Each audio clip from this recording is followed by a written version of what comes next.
ابلیس کی گزارش۔ اللہ کریم نے نافرمانی کے سبب ابلیس کو ملعون قرار دے دیا تو اس نے اللہ کریم کی بارگاہ میں عرض کیا کہ مجھے مہلت عطا فرمائی جائے۔ قرآن کریم کی سورہ اعراف کی آیات نمبر 14 تا 17 میں اللہ کریم کا ارشاد ہے کہ ابلیس بولا مجھے مہلت دے اس دن تک جب لوگ اٹھائے جائیں گے۔ فرمایا تجھے مہلت ہے۔ وہ بولا تو قسم ہے اس کی کہ تو نے مجھے گمراہ کیا، میں ضرور تیرے سیدھے راستے پر ان کی طاق میں بیٹھوں گا، پھر ضرور میں ان کے پاس آؤں گا، ان کے آگے، ان کے پیچھے اور ان کے داہنے اور ان کے بائیں سے، اور تو ان میں سے اکثر کو شکر گزار نہیں پائے گا۔ اما حوا کی پیدائش۔ ناظرین گرامی، حضرت آدم علیہ السلام جنت میں تنہا ادھر سے ادھر گھومتے پھرتے تھے، اگرچہ وہاں کثیر تعداد میں ملائکہ موجود تھے مگر وہ ایک الگ مخلوق تھے، اور اللہ تعالیٰ تو سب کے دلوں کے بھید سے بخوبی واقف ہے۔ چنانچہ اللہ تعالیٰ کے حکم سے آپ علیہ السلام پر نیند طاری ہو گئی، اور اس دوران آپ علیہ السلام کی بائیں پسلی سے حضرت حوا کو پیدا کیا گیا۔ حضرت آدم علیہ السلام جب نیند سے بیدار ہوئے تو آپ علیہ السلام نے حضرت حوا کو اپنے قریب بیٹھے ہوئے پایا۔ آپ علیہ السلام نے پوچھا تم کون ہو؟ انہوں نے بتایا کہ میں عورت ہوں۔ آپ نے پوچھا کہ تمہیں کیوں پیدا کیا گیا؟ انہوں نے کہا تاکہ مجھ سے آپ کو سکون حاصل ہو۔ چنانچہ دونوں راضی خوشی جنت میں رہنے لگے۔ حضرت آدم اور اما حوا کی بھول۔ ناظرین گرامی، حضرت آدم علیہ السلام اور اما حوا کو اللہ کریم نے ایک درخت کے پھل کھانے سے منع فرمایا تھا۔ قرآن کریم کی سورہ بقرہ کی آیات نمبر 35 میں ارشاد ربانی ہے کہ اللہ تعالیٰ نے آدم اور حوا سے فرمایا اور تم دونوں اس درخت کے قریب نہ جانا کہ حد سے بڑھنے والوں سے ہو جاؤ گے۔ لیکن حضرت آدم علیہ السلام اور حوا دونوں ہی ابلیس کے بہکاوے میں آ گئے اور دونوں ہی اس درخت کے قریب گئے اور اس کا پھل کھا لیا، اور وہ یہ بھول گئے کہ اللہ تعالیٰ نے منع فرمایا ہے۔ قرآن کریم کی سورۃ طٰہٰ کی آیت نمبر 115 میں ارشاد ربانی ہے اور بے شک ہم نے اس سے پہلے آدم سے درخت کے قریب نہ جانے کا عہد لیا تھا تو وہ بھول گیا اور ہم نے ان کا کوئی قسط نہ پایا۔ جبکہ سورہ بقرہ کی آیت نمبر 36 میں اللہ کریم کا ارشاد ہوتا ہے تو شیطان نے انہیں اس درخت کے ذریعے بہکایا اور جہاں وہ رہتے تھے وہاں سے انہیں الگ کر دیا۔ اب شیطان نے بلایا کیوں؟ آدم اور حوا کو بہکایا؟ تو جواب یہ ہے کہ چونکہ اس کو اللہ تعالیٰ کے دربار سے حضرت آدم علیہ السلام کی وجہ سے نکلنا پڑا تھا، چنانچہ اسی نے دونوں کو بار بار بہکایا اور ان کو یہ چیز باور کروائی کہ اس کے درخت کا پھل کھانے سے تم ہمیشہ جنت ہی میں رہو گے۔ چنانچہ حضرت آدم اور حوا دونوں ہی اس کے بہکاوے میں آ گئے۔ حضرت آدم اور اما حوا زمین پر۔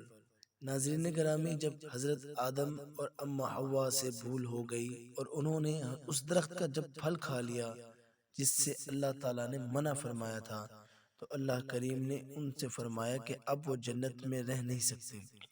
قرآن شریف کی سورہ بقرہ کی آیت نمبر 36 میں ارشاد ہے اور جہاں وہ رہتے تھے وہاں سے الگ کر دیا گیا۔ یاد رہے کہ جنت میں حضرت آدم اور اما حوا دونوں بڑے مزے سے رہتے تھے۔ وہاں انہیں ہر قسم کے پھل اور نعمتیں کھانے کی کھلی اجازت تھی سوائے ایک درخت کے، مگر ابلیس جو کہ انسانوں کا ازلی دشمن ہے انہیں جھوٹی قسمیں کھا کھا کر وسوسے میں مبتلا کر دیا اور اس طرح دونوں کی جنت کی تمام نعمتوں سے محروم کر دیا۔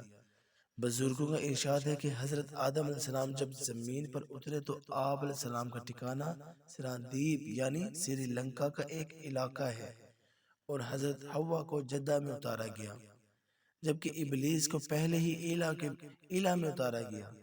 حضرت آدم علیہ السلام جنت سے زمین پر مختلف قسم کے بیج اور 3 قسم کے پھل اور حجر اسود جو خانہ کعبہ میں لگا ہوا ہے اور وہ ایسا جو بعد میں حضرت آدم علیہ السلام کے ہاتھ آیا جس کی لمبائی کی 10 گز تھی، اپنے ہمراہ لائے اور کچھ کھیتی باڑی کے اوزار بھی لائے۔ حضرت آدم علیہ السلام جب دنیا میں آئے تو انہیں بہت زیادہ وحشت اور گھبراہٹ محسوس ہوئی۔ جب حضرت جبرائیل علیہ السلام کو اللہ تعالیٰ نے نازل کیا اور انہوں نے اذان کہی، جب آپ علیہ السلام نے اذان میں نبی کریم صلی اللہ علیہ وسلم کا نام سنا تو آپ کی وحشت اسی وقت دور ہو گئی۔ حضرت آدم علیہ السلام کے علوم۔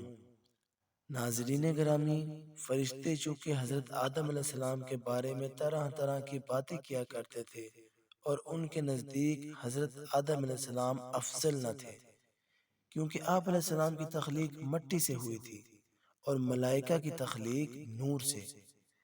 اس لیے اللہ کریم نے حضرت آدم علیہ السلام کو تمام اشیاء کے ناموں سے آگاہ فرمایا۔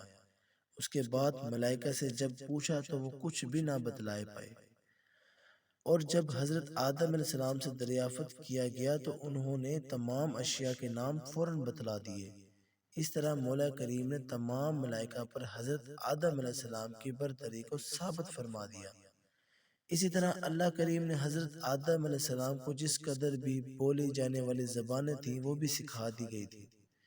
یہی نہیں بلکہ آپ علیہ السلام کو تمام ملائکہ کے ناموں سے بھی آگاہ کر دیا گیا تھا اور تمام ستاروں کے نام بھی بتا دیے گئے تھے۔ چنانچہ جب فرشتوں کو معلوم ہوا کہ حضرت آدم علیہ السلام کو ہر طرح کا علم حاصل ہے تو ان کے دل میں حضرت آدم علیہ السلام کی قدر اور منزلت بدر جہاں بڑھ گئی، وگرنہ پہلے تو وہ یہ سوچتے تھے کہ یہ مخلوق تو مٹی سے تخلیق ہوئی ہے اور ہم نوری مخلوق ہیں، پھر بھلا ہم سے کیوں سجدہ کروایا گیا؟ مگر جب انہیں معلوم ہوا یہ مخلوق تو ذہنی طور پر ہم سے بہت زیادہ افضل ہے تو ان کی پشیمانی خود بخود ختم ہوتی چلی گئی۔ نبی گناہ سے پاک ہوتے ہیں۔ ناظرین گرامی، تمام نبی ہر طرح کے گناہوں سے پاک ہوتے ہیں۔ اگر کسی کا یہ خیال ہو کہ کسی بھی نبی سے کوئی گناہ سرزد ہو سکتا ہے تو وہ خود ہی گناہ گار ہوگا، کیونکہ نبی اور رسول من جانب اللہ تعالیٰ ہوتے ہیں۔ اللہ تعالیٰ نے ان کی تربیت خود فرمائی ہوتی ہے۔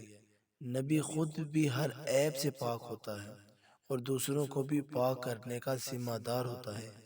یہ تمام کام وہی کر سکتا ہے جو خود ان کاموں سے دور یعنی برائی اور گناہوں سے دور ہو اور اس کی بات ہی اس کی تصدیق کرے۔ اگر کوئی شخص خود برائی کرتا ہو تو بھلا وہ کس طرح کسی دوسرے کو برائی سے روکنے کی کوشش کرے گا؟ اسی لیے جو بھی نبی اللہ تعالیٰ کے حکم سے مقرر ہوتا ہے وہ تمام برائیوں اور گناہوں سے پاک ہوتا ہے۔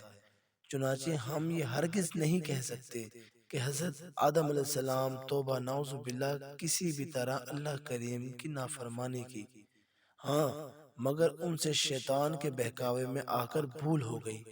اگرچہ حضرت آدم علیہ السلام کی تخلیق سے بہت پہلے، جبکہ ابھی مٹی بھی زمین سے نہیں منگوائی گئی تھی، تو اللہ کریم نے اپنے مقرب فرشتوں سے یہ فرمایا تھا کہ میں زمین پر بھیجنے کے لیے اپنا نائب تخلیق کرنا چاہتا ہوں۔ تو پھر یہ کس طرح ہو سکتا ہے کہ حضرت آدم علیہ السلام کو سزا کے طور پر معاذ اللہ زمین پر بھیجا گیا ہو، کیونکہ آپ علیہ السلام کی تو تخلیق ہی زمین پر بھیجنے کے لیے کی گئی تھی۔ اس طرح حضرت آدم علیہ السلام کو زمین پر قیامت تک کے لیے ہونے والی تمام اشیاء کے نام سے بھی آگاہ کر دیا گیا تھا۔ یہی نہیں بلکہ آپ کی تمام اولاد جو کہ یقیناً زمین پر ہی پیدا ہونا اور مرنا تھی وہ بھی دکھا دی گئی تھی اور ان کے ناموں سے بھی آگاہ کر دیا گیا تھا۔ چنانچہ اس بات میں تو قطعاً کوئی شک و شبہ نہیں کیا جا سکتا کہ حضرت آدم علیہ السلام کو زمین پر بھیجنے کے لیے تخلیق کیا گیا تھا۔ اس میں آپ علیہ السلام کی کوئی غلطی معاذ اللہ نہ تھی۔